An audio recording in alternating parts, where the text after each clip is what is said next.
종려주일입니다.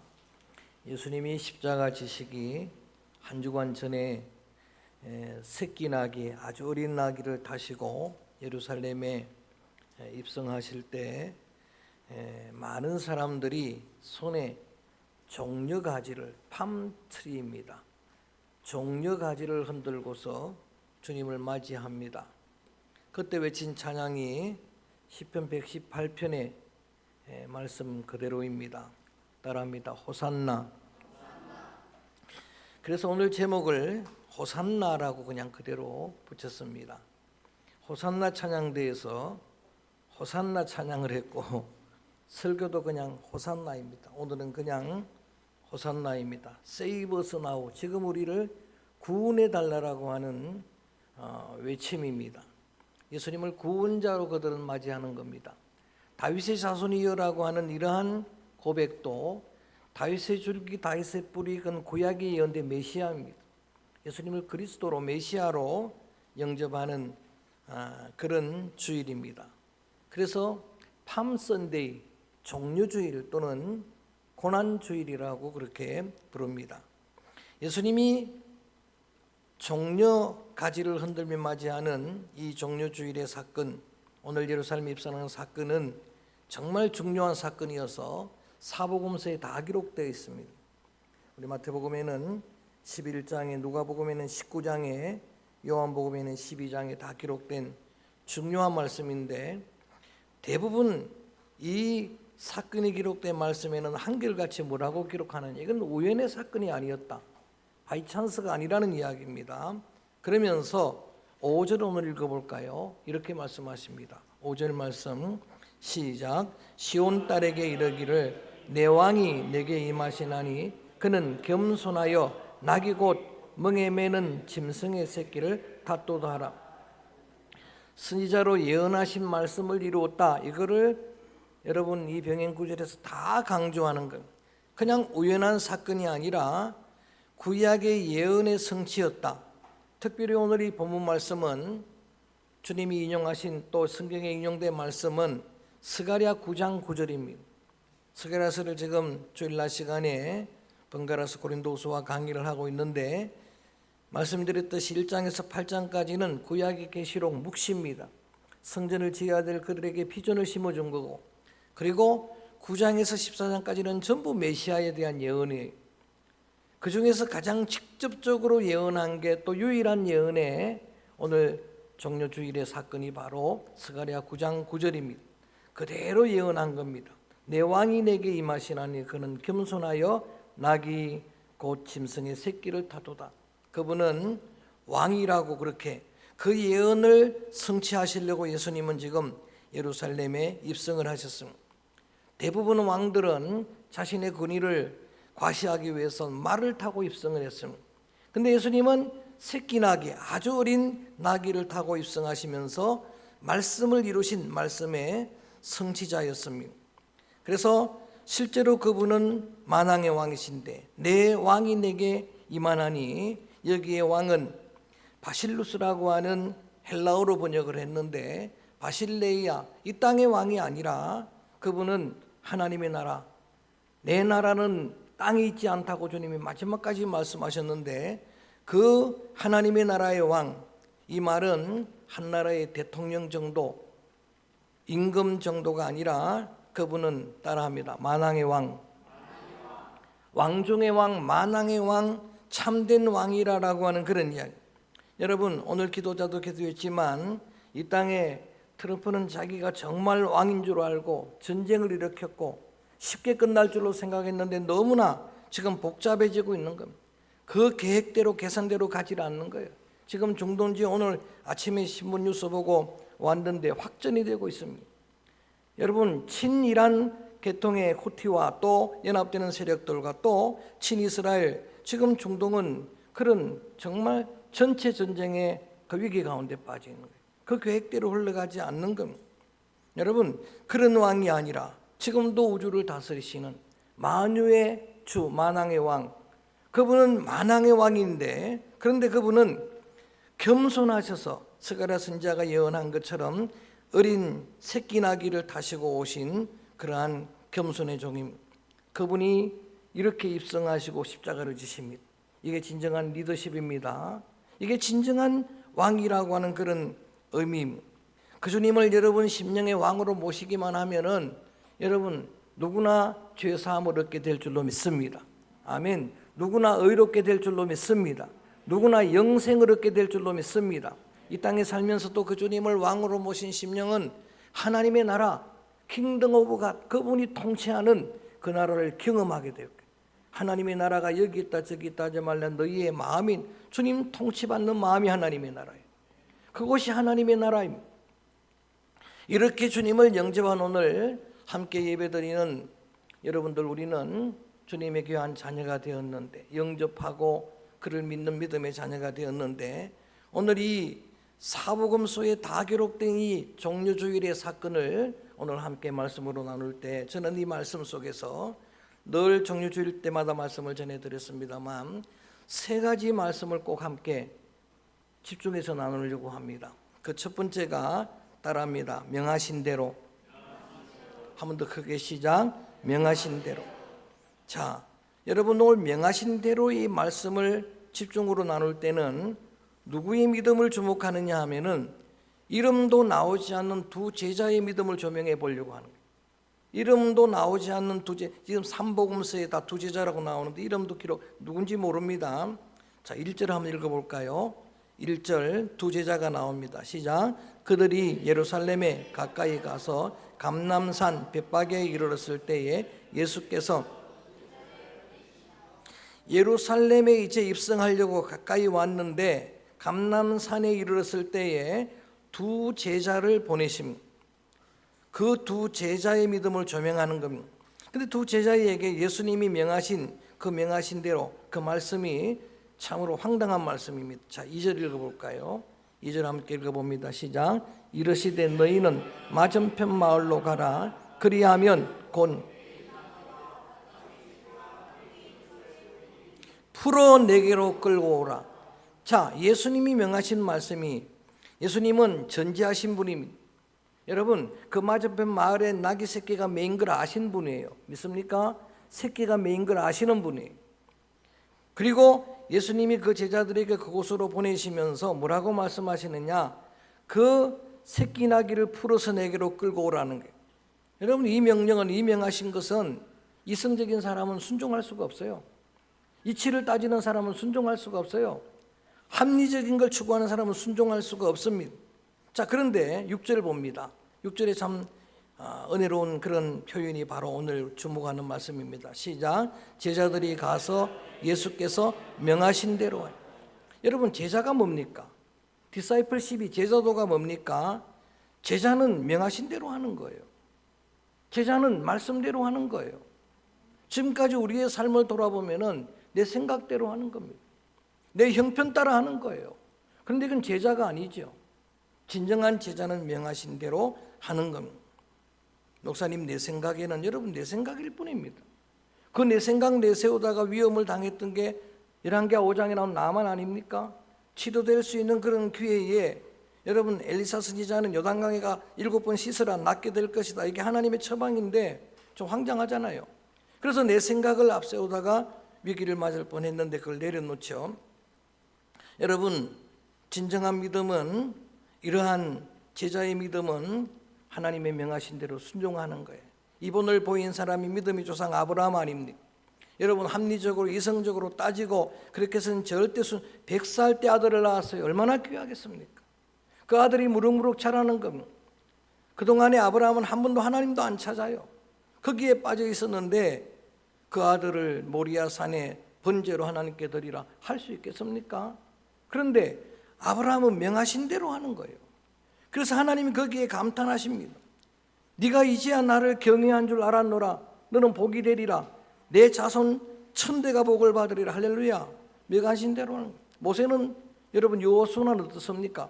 지금 우리 같으면 할 수 없는 그 명하신 말씀대로 순종하는 거예요. 구약의 성경의 믿음의 사람들, 신약의 베드로를 비롯한 제자들 다 마찬가지입니다. 주님이 명하신 것이 황당하죠. 그물을 배를 버려두고 나를 따르라. 사람 낚는 어부가 되게 하리라. 어떡하겠습니까, 여러분? 너희들은 즉시로 배와 그물과 아버지 집을 버리고 주님을 따랐다라고 말씀을 하셨습니다. 여러분 순종의 본을 가장 확실하게 보여주신 분이 오늘 십자가 지시게 되는 예수님이에요.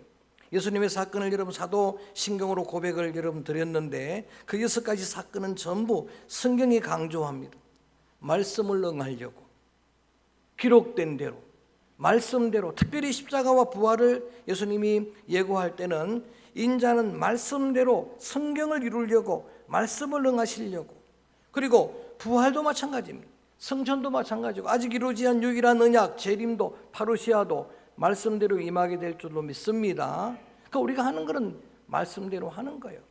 그 말씀은 자체가 능력이기 때문에 태초에 하나님이 천지를 창조하실 때 빛이 있으라 말씀하시니까 빛이 있었습니다. 그거는 하나님 책임이에요. 여러분, 주님 명하신 대로 하면 물이 포도주가 될 줄로 믿습니다. 그친 파도는 잔잔케 될 줄로 믿습니다. 죽은 자도 살아나게 될 줄로 믿습니다. 우리의 몫은 명하신 대로 하는 거예요. 이제 여러분 지금까지도 물론 그런 믿음의 삶을 살아오셨겠지만 우리의 믿음이 제자들의 믿음처럼 명하신 대로 순종하는 참된 믿음의 성도들 되어지기를 주의 이름으로 축원합니다. 첫 번째는 명하신 대로예요. 자, 두 번째 우리가 함께 묵상할 말씀을 오늘 우리 한번 3절을 읽어봅니다. 먼저 3절 읽어봅니다. 시작. 만일 누가 무슨 주가 쓰시겠다 하라 그리하면, 자 따라합니다. 주가 쓰시겠다. 우리가 두 번의 묵상할 말씀은 주가 쓰시겠다인데 이 믿음은 나귀 주인의 믿음이에요. 나귀 주인의 믿음을 한번 조명해 보는 겁니다. 말씀의 거울에 우리의 심령을 한번 비추어 보는 겁니다. 나귀 주인도 황당합니다. 나머지 병행 구절에는 나귀 주인이라고 나옵니다. 그리고 이렇게 묻습니다. 여러분, 자기가 동고밖에 메어놓은 자기의 낙인데, 그런데 그 낙이 새끼를 일면식도 없는 두 사람이 와서 끌고 가는 거 여러분 어떡하겠습니까? 물어보잖아요. 왜 끌고 가느냐 남의 낙이를. 그랬더니 이 제자들은 훈련받은 사람들이에요. 명하신 대로 하는 사람이에요. 다른 아무 말 하지 않습니다. 하나님의 대사입니다. 주님이 하라고 한 말들. 그게 무슨 말입니까? 주님이 가르쳐 주셨습니다. 주가 쓰시겠다 라고 하는 이 말 한마디에 적시로 내어 줬다는 겁니다. 예수님은 그의 순종도 다 아셨습니다. 그러면 적시로 보내리라 말씀을 해 주신 분입니다. 이 나귀 주인이 가진 믿음을 저는 이렇게 말합니다. 철저한 노드십이라고, 철저한 청지기 신앙이라고. 나귀 주인은 그제서 깨닫습니다. 내 낙인 줄 알았는데 정말 주님이 계시는구나. 진정한 주인은 주님입니다. 할렐루야. 믿습니까? 전부 내가 주인으로 여겼던 모든 것의 주인은 주님임을 깨닫는 거예요. 철저한 청지기 의식입니다. 우리는 적어도 내가 열심히 노력해서 내 아파트 샀으니까 그거 정도는 내 거라고 생각하는 거예요. 불언간에 여러분 문패는 바뀌게 될 겁니다. 적어도 내가 내 자녀를 낳아 길렀으니까 자녀는 내 거라고 생각하는 거예요. 근데 성경은 그렇게 말하지를 않아요. 하나님이 주신 여호와의 기업이라, 할렐루야. 하나님의 것이라고 이야기해요. 적어도 내 생명만큼은 내 거라고 여러분 주장을 하는데, 여러분 누가 내 생명을 주관하냐? 내가 내 생명을 주관할 수 있습니까? 생명의 주인은 주님이, 주께서 쓰시겠다라고 하는 말 한마디에 내어놓는 이 나귀 주인의 믿음은 주님이 우선순위가 되는 믿음, 주님이 최우선순위가 되는 믿음. 지금은 천국 가셨지만 저는 오늘 말씀을 준비하면서 제 큰형님이 생각났어요. 당시 30대 초반입니다. 대기업에서 그 가난했던 형님이 정말 성공도 하고 부자가 됐습니다. 부자가 돼서 강남 반포동에 3층짜리 큰 집을 하나 샀습니다. 그런데 그거 살기를 저도 신나게 거기서 주인 노릇 한 2개월 했는데 고모부인 목사님이 대구에서 목회하다가 어려우니까 서울로 올라와가지고 우리 집에로 온 거예요. 그리고 딱 한마디만 하는 거예요. 주께서 이 집을 쓰시겠다. 한마디에 31살 서리집사예요. 그런데 그 한마디에 아무 말 없이 그냥 주님께 내어드렸어요. 그게 지금 서울 강남 반포동에 있는 서울 강남 교회입니다. 우리 집 자리입니다. 여러분 그 신앙을, 그 훈련을 저는 보면서 했지만은 저는 지금도 어림도 없습니다. 안 됩니다. 그렇게 철저한 노드십이 그 뒤로 교회 세 개를 지었습니다. 직접 목사가 되어서 교회를 마지막 하나 하고 이런 나이에 천국 갔지만 그러나 짧게 굵게 그렇게 노드십 가지고 살아갔습니다. 여러분, 우리의 삶이 너무 나중심적으로 이기적이지 않습니까? 인색하지 않습니까? 철저한 노드십, 이나기 주인의 신앙이 저는 오늘 함께 예배드리는 여러분의 신앙 되기를 주님의 이름으로 축원합니다. 주가 쓰시겠다. 이거는 나기 주인의 믿음입니다. 마지막 세 번째는 우리 한번 7절을 읽어봅니다. 7절 말씀을 읽어봅니다. 시작.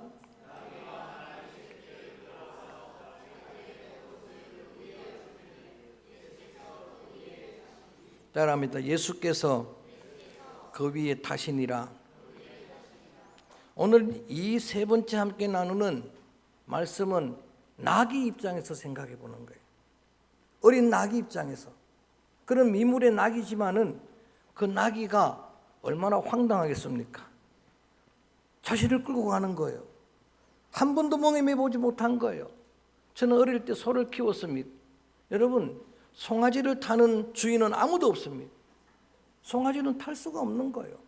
한 번도 누구도 태워보지 못했는데 자기를 이렇게 예수님에게 끌고 오는데 사람들이 그 옷에 겉옷을 까는 거예요. 근데 예수님이 거기에 타십니다.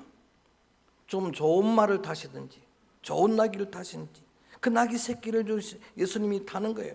그것 정도가 아닙니다. 보세요. 8절도 계속 읽어봅니다. 시작. 무리의 대다수는 그들의 겉옷을 길에 펴고 다른 이들은 나뭇가지를 9절 시작. 앞에서 가고 뒤에 섰다는 무리가 소리 높이 이르되 호산나 다윗의 찬송하리로다. 주의 이름으로 오시는 이여 가장 높은 곳에서 할렐루야. 여러분, 나귀 입장에서 보는 겁니다. 그렇게 예수님에게 끌려왔는데 그린 나귀, 멍에도 매보지 않은 나귀 사람들이 옷을 깔더니 예수님이 타시는 거예요. 예수님이 탔다는 건 예수님과 연합이 됐다는 이야기죠. 예수님이 타셨다는 의미는 예수님과 동행한다는 의미죠. 그런데 여러분, 예수님을 영접하고 예수님과 연합하고 결탁하고 동행하는 이게 얼마나 큰 복인지를 먼저는 여러분이 볼 수 있기를 바라는 거예요. 여러분, 주님과 동행하는 그 삶이 얼마나 복 있는 삶인지 저는 창세기 5장을 읽을 때마다 큰 감동과 은혜를. 창세기 5장은 죽음의 장이에요. 죽음의 족보입니다. 다 죽었습니다. 뭐 누구도 죽고 몇 살을. 근데 유일하게 죽음을 보지 않았다는 에녹 이야기가 나옵니다. 에녹을 이렇게 기록합니다. 에녹은 65세의 머두셀라를 낳았다는 거예요. 머두셀라를 낳는데 그 머두셀라는 969세 제일 오래 살아요. 그런데 그 머두셀라 이름 뜻이 뭡니까? 여러분, 어역을 하면 그래요. 직역은 조금 다른데 그가 죽으면 심판이 온다는 거예요. 그러니까 아기를 임신했는데 하나님의 심판 경고를 받은 거죠. 그가 언제 죽을지 모르지만 죽으면 심판이 온다는 거예요. 그런데 성경은 정확합니다. 여러분, 머두셀라가 죽던 969살 때 그 해가 성경은 정확하게 이렇게 이야기합니다. 창세기 6장에 모세의 나이 600세 969때 죽자마자 모세 홍수가 온 거예요. 정확하죠? 근데 969년 후에 일어날 그 일을 예고를 받고 그때부터입니다. 65세까지는 그렇게 하지를 않았어요. 근데 그때부터 여러분 에녹은 300년 동안이나 하나님과 동행하는 거예요. 그랬더니 다 죽는 죽음의 역사 가운데 유일하게 그만 죽음을 보지 않고 하늘로 옮겨졌다. 생명을 얻게 되었다라고 하는 그런 이야기죠. 여러분, 이거는 뭐 불변의 진리입니다. 예수님을 영접하면 여러분 심령이 평화를 얻게 될 줄로 믿습니다. 지난주에 통로간 우리 어르신 우리 성도님이 이런 간증을 합니다. 평생을 불교에 나갔대요. 절간에 충성을 다했대요. 그런데 처음으로 하나님의 강꾼으로 교회를 왔대요. 그리고 몇 달 교회를 다니는데 그때 경험하지 못했던 은혜를 받은 거예요. 80세 넘은 어르신인데 다른 은혜는 뭐 표현을 못하는데 하나님이 그 마음에 감동을 준 거예요. 눈에 눈물이 나더래요. 할렐루야. 마음이 평안해지더래요. 그래서 오늘 딸도 데리고 오고 다 데리고 온 거예요. 여러분, 이게 주님이 주시는 은혜예요. 이제 앞으로 여러분 주님을 제대로 주님 여러분의 심령에 모시고 주님과 결탁하고 온전히 주님과 동행하면 하나님이 복되게 하실 줄로 믿습니다. 여러분의 삶을 돌아보세요. 언제부터 했습니까? 여러분 가문을 보세요. 가정을 보세요. 믿음의 가문 주님께서 존귀하게 여기십니다. 한 공동체를 보세요. 여러분 이거는 세계의 역사책이 증명해 주고 있는 거예요. 보세요. 오늘 세계 지도를 펴놓고 보세요. 기독교 국가라고 이름 있는 그 나라들 하나님께서 어떻게 하시는지를 보세요. 물론 다 그런 건 아니지만 21세기 최첨단 과학시대에도 지독한 우상의 나라는 지금도 굶어 죽고 있는 거예요. 하나님이 존귀하게 하는 겁니다. 하나님과 결탁하고 동행하는 이게 엄청난 큰 복인데 문제는 그 순간에 나귀 입장에서입니다. 이렇게 나귀가 착각하기 쉬워요. 내가 왔는데 나는 어린 나귀인데 누가 내 등에 탔는데 사람들이 거기에다가 옷을 깔고 종려가지를 흔들고 엎드려 경배도 하고 호산나 찬송도 부르고 하니까 내가 대단한 나귀인가 보다 하는 순간 위험해지는 거예요. 그 순간 나귀가 일어서면 주님 다치는 거예요. 그래서 주님이 짓밟히잖아요. 그런 사람들 때문에 짓밟히잖아요. 이게 정말 조심해야 되는 겁니다. 여러분 우리나라가 복음이 들어오고 선교 역사상 유례없는 그런 부흥을 경험한 교회예요. 그런데 언제부터 교회가 쇠락하게 되었냐 하면 100주년을 중심으로 떨어지기 시작한 거예요. 그때가 언제인 줄 아십니까? 그 100주년 때에 전부가 하나님의 은혜고 복음의 능력인데 교회는 한국 교회는 지도자들은 전부 사람들 기념비를 세우기 시작합니다. 100주년 기념관을 세웠습니다. 주기철 선교비를 세웁니다. 손양은 기념비를 세웁니다. 여러분 왜 기념비를 세웁니까? 성경에는 세우지 말라고 했습니다. 살아있는 한경진 목사의 기념관을 세웠습니다. 그런 순간 교회는 추락하고 말았어요. 그때까지 얼마나 대형 교회들 이루면서 목사님도 수고를 많이 했습니까? 그런데 어느 날 대형 교회 목사들이 여러분 이 나귀처럼 착각하길, 이 나귀 말고 다른 나귀처럼 착각하기 시작한 거예요. 내가 대단한 나귀인가 보다. 성경은 정확합니다. 하나님은 교만한 자를 물리치십니다. 겸손한 자에게 은혜를 주실 줄로 믿습니다. 한순간에 날개도 없이 추락하는 그 현장을 보잖아요. 지금 그렇게 추락하는 거, 그런 현장을 보잖아요. 제가 이 말씀을 여러분에게 드리는가 하면은 지금까지 제 경험도 그렇고 여러분도 그럴 겁니다. 여러분 우리가 사람들한테 존경을 받는 것은 내가 잘나서가 아니에요. 여러분 내 속에 내가 등에 태운 예수님 때문인 줄로 믿습니다. 하늘 아래 첫 동네 출신 여러분 그런 제가 목회를 하는데 저 어머니 또래 권사님들이 여러분 어머니 또래 연세잖아요. 자식 같은 그런데도 시극히 그렇게 여러분 정말 섬기고 대접을 하잖아요. 그때 착각하기 쉬워요. 내가 대단한 낙인가 보다. 그러면 위험해지는 거예요. 그러면 겁나는 겁니다. 여러분 바울이 이렇게 이야기를 했죠. 지난번에 고린도서 강의할 때 말씀드렸어요. 저는 우리가 귀한 게 우리는 질그릇이에요. 거기에 보배를 담아주었어요. 그 보배 때문에 존귀해진 거예요. 믿습니까? 그 보배 때문에 존경받는 거예요. 왜 여러분 목사님, 장로님 그리고 권사님 그러면 성도들이 존경을 합니까? 여러분이 잘났습니까? 아니잖아요. 여러분 그 속에 있는 내 보석장사, 보석상자인 예수님 그분의 은혜임을 믿습니다. 계시록 말씀을 강의를 하고 있는데 4장을 두째 시간에 강의를 했습니다. 지난번에 다 우리 교회에서 나눈 이야기인데 하나님께서 예수님께서 부활하신 주님이 사도 요한에게 특별한 체험을 밤모섬에 있는데 하늘로 들리우는 그런 체험을 시키는 거죠. 하늘의 보좌에 가서 보니까 거기 하나님이 계시는 거예요. 그 보좌에 우편에 주님이 살아계신 주님이 부활하신 주님이 계시는 거예요. 거기도 또 은혜를 받았지만 순교의 길을 걸었던 여러분 산순교자였던 사도연에게 힘이 됐던 것은 24개의 보좌가 둘러서 있는데 거기에 24장로가 앉은 거예요. 근데 그들은 누군가 물어보니까 주님이 알려주는 거예요. 주의 이름으로 목배임 받은 순교자들 면류관의 주인공들이라. 그들에게 머리에 면류관을 다 씌웠는데 여러분 그 면류관의 주인공들이 어떻게 하나 보세요. 그 영광을 하나님께 돌려드리는 거예요. 면류관 버섯주 앞에 드리고 이 찬양이 여기서 나온 거예요. 면류관은 주님께 드리는 겁니다. 여러분 우리의 제일 되는 목적이 뭡니까? 주를 영화롭게 하고 영원토록 그를 즐거워하는 것입니다. 우리를 지은 목적이 뭡니까? 내가 너를 나의 찬송을 위해 지었나니 주의 영광 가로채지 말게 되기를 주의 이름으로 축원합니다. 그 가로채면 그 나귀 입장에서 보는 겁니다. 주님을 태웠더니 이렇게 되는 거예요. 전부 주님의 은혜예요. 모든 영광을 주님께 돌려드리는 그런 정유지를 함께 예배드리는 믿음의 성도들 되어지기를 주의 이름으로 축원합니다. 저는 오늘 세 가지 말씀을 함께 나눴습니다. 무명의 두 제자들의 믿음은 명하신 대로 하는 거예요.